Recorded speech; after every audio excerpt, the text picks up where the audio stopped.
Prajamitra news TV ఛానల్కి స్వాగతం. ఈరోజు వార్తల్లోని మతి భ్రమించి వీరశివారెడ్డి పుత్తా నరసింహారెడ్డి కుటుంబంపై లేనిపోని విమర్శలు చేస్తున్నారని, ఇకనైనా బుద్ధి తెచ్చుకోవాలని టీడీపీ నాయకులు పుత్తా ఎల్లారెడ్డి అన్నారు. పుత్తా ఎస్టేట్లో మంగళవారం సాయంత్రం ఆయన విలేకరుల సమావేశంలో ప్రసంగిస్తూ, ఈ వీరశివారెడ్డి దగ్గర ఎవరైతే ఉన్నారో అతను ఆత్మ అంటారు, అతన్ని కమలాపురం ఉన్నాడు, అతనే అన్నాడు, స్వామి మేము ₹3 తీసుకోలే, రూపాయల వడ్డీతో తీసుకున్నాము. ఏది పరపతి చిన్నప్పుడు మొత్తం శరీరం లెక్క రైతులు తీసుకున్నారు. ఈ బుద్ధుడికి ఏమన్నా రైతులకు ఒక ₹10 న్యాయం చేశారా? రైతు 6 గంటల ప్రతి సంవత్సరానికి 6 గంటలు కష్టపడి పండించి ఏదో పాప పెళ్లికో, కొడుకు చదువుకో, ఇంకొక దానికో వాళ్ళు రూపాయి కష్టపెట్టి వాళ్ళ పంట పండించి ఒక రైతుకేసే, ఒక వ్యాపారస్తుకేసే, ఆ వ్యాపారస్తులు ఐపీపీకి ఆ డబ్బులు తెచ్చి నీ దగ్గర పెడితే ఈ రోజుకి 4 సంవత్సరాలు 5 సంవత్సరాలు అవుతుంది, ఒక రైతు కూడా నువ్వు డబ్బులు ఇవ్వలే. ఫస్ట్ ఆ నుంచి నువ్వు రైతులకి నువ్వు పెద్ద మనిషి అంటున్నా, సరే నీ చేత కాకుండా వాడిని పిలిపించి నా చేత కాలంలా ఇదో నీ డబ్బులు తీసుకొని పో, నువ్వేమైనా చేసుకో అని చెప్పాల్సి బోలిచి నువ్వు ఏదో నీతులు చెప్తాను. నీ నీతులని నువ్వు నీతులు చెప్పేదానికి నువ్వేమన్నా సత్యాన్ని చెప్తున్నా? నువ్వే ఫస్ట్ రైతులకు న్యాయం చేయి. నిన్ను 3 సార్లు నీ ఊళ్ళో రిగ్గింగ్ చేసిందేనే నువ్వు ఇంతవరకు వాళ్ళకి ఏం చేయలేకపోతాను. అదే పెద్దాం. ఆ ఊళ్ళోనే వీరభద్ర స్వామి టెంపుల్ ఉంది. దగ్గర 50 నుంచి 60 ఎకరాలు అతని మాన్యం ఉంది స్వామిది. ఏం వెంకటేశ్వర వీరభద్ర స్వామి మీ తాతో మీ అబ్బోనా ఊర్లో అందరికీ అక్కుంటుంది కదా. ఎన్నో దేవస్థానం భూమి అంటే ఎవరికి ఇవ్వకుండా నువ్వు 10 ఎకరాలు, మీ తమ్ముడు 10 ఎకరాలు, ఇంకొక మేనల్లుడు 10 ఎకరాలు, ఇంకొకరు మొత్తం మీరే పంచుకొని మీరే తింటారు. నువ్వు నిజంగా కోట ప్రజలకు నువ్వు మేలు చేయాలా, వాళ్ళందరూ బాగుండాలంటే నువ్వు ఆ భూమిని నువ్వు సవాలు పెట్టాలా. ఎండోమెంట్ పిలిచి సవాలు పెట్టి వచ్చిన డబ్బులు ఒక అకౌంట్ ఓపెన్ చేసి ఆ ఊర్లో ఉన్న టెంపుల్కు ఉపయోగపడాలి చేయాలి. అలా చేయకపోకుండా మీ ఇష్టం వచ్చినట్టు మీరు దోచుకొని తింటా. అదే పెడతాం. అతను ఏదో రైతులకు నేను చేసిన అంటాను.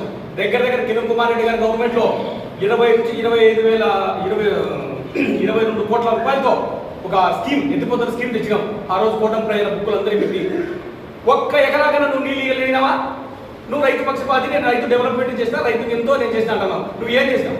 ఈ రోజు మళ్ళీ ఇసుక గురించి మాట్లాడతాను. ఇసుక రోజు నరసింహారెడ్డి గారికి 30 లక్షల రూపాయలు ఇంటికి వచ్చినా నిద్రపోలేదు. ఎక్కడ ఒకటి నువ్వు పట్టుకొని చూపించగలవా? ఒక డిఎల్ఎస్ కమిటీ ఉంటే దాంట్లో కలెక్టర్ గారు, మన డీడీ గారు, మొత్తం ఆల్ డిపార్ట్మెంట్స్ కలిసి ఒక కమిటీ అనేది ఉంది. ఆ కమిటీ టెండర్ పిలిచింది. టెండర్లో చాలా మంది పార్టిసిపేట్ చేశాడు. పార్టిసిపేట్ చేసి ఎవడైతే బెస్ట్ కోర్ట్, లోయెస్ట్ కోర్ట్ నేను తక్కువ ప్రైస్ నేను లోడ్ చేస్తానే వాడికి ఆ టెండర్ ఇవ్వడం జరిగింది. మొత్తం ఇక్కడ అంతా జరుగుతుంది. అంతెందుకు ఎవరో రైతులందరూ ఇబ్బంది పడిపోతున్నారు. రెండో ఎవరు తీసుకోవాలని చెప్తాను. సొంతం నువ్వే మీ కొడుకే కంచెరగాడపల్లి దగ్గర ఉన్న జామ తోటలోకి రోజుకు 30 నుంచి 40 ట్రిప్పులు ఇసుక తోలుకున్నాను లేదా? నువ్వు రైతుకు తోలుకో, ఎవరేమన్నా మొత్తం నీ పంచాయతీలో రైతులందరూ అడుగు. గత 30 సంవత్సరాలలో ఏ నాడు కూడా ఒక ట్రిప్పు అట్లా తోలుకున్నారేమో. ఎక్కడే కానీ ఇసుకకు డబ్బులు లేదు. ఈ గవర్నమెంట్, ఈ కూటమి ప్రభుత్వం ఎక్కడే కానీ ఇసుకకు డబ్బులే లేదు. ఓన్లీ లోడింగ్ ఛార్జెస్ మాకే. అది కూడా మీరే పోసుకుంటే కదా ఆ డబ్బులు కూడా అవసరం లే. ముందు నీ ఊరు ప్రజలు, నీ పంచాయతీ ప్రజలను అడుగు. ప్రతి ఒక్కరూ ఈ ప్రభుత్వం చాలా మంచి ప్రభుత్వము, ఈ ఎమ్మెల్యే గారు ఉన్నంత వరకు మాకు ఇబ్బంది లేదని చెప్పి ప్రతి ఒక్కరు ఇసుక తోలుకొని బ్రహ్మాండంగా పంటలు పెట్టుకుంటారు. నేను ముఖ్యంగా నేను కోరేదంటే ఎక్కడికో జిల్లాకో లేకుంటే ఇంకో దగ్గరకో వాళ్ళ అవసరం లే. ఫస్ట్ నేను ఈ ముందు చాలా చూస్తానా, నీ ఊరు రైతులందరినీ పిలుచు, నీ ఊరు ఆయన చూసాను గుడికనే మీటింగ్ పెడదాం. నువ్వు మొత్తం అందరికీ న్యాయం చేయి. న్యాయం చేసిన తర్వాత ఏదైనా ఉంటే మాట్లాడు. నువ్వు మాట్లాడతాను. ఈరోజు మళ్ళీ నీ కొడుకు మాట్లాడుతున్నాడు. వస్తుంటే అన్ని బెల్ట్ షాప్ కనిపించాడు అతనికి.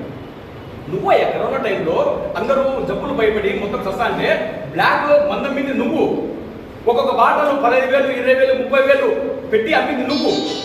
ఇదే సొంతం నువ్వు కూడా మీ అన్నదమ్ములు ఇద్దరు, ఆ పక్క వద్దలు ఈ పక్క వద్దలు. మీ ఇద్దరు 2014లో అప్పుడు సిఐ నరసింహారెడ్డి గారు ఉన్నారు. అప్పుడు పొద్దుటూరులో మీరే రాలేశారు. ఏదాని మీద విజిలెన్స్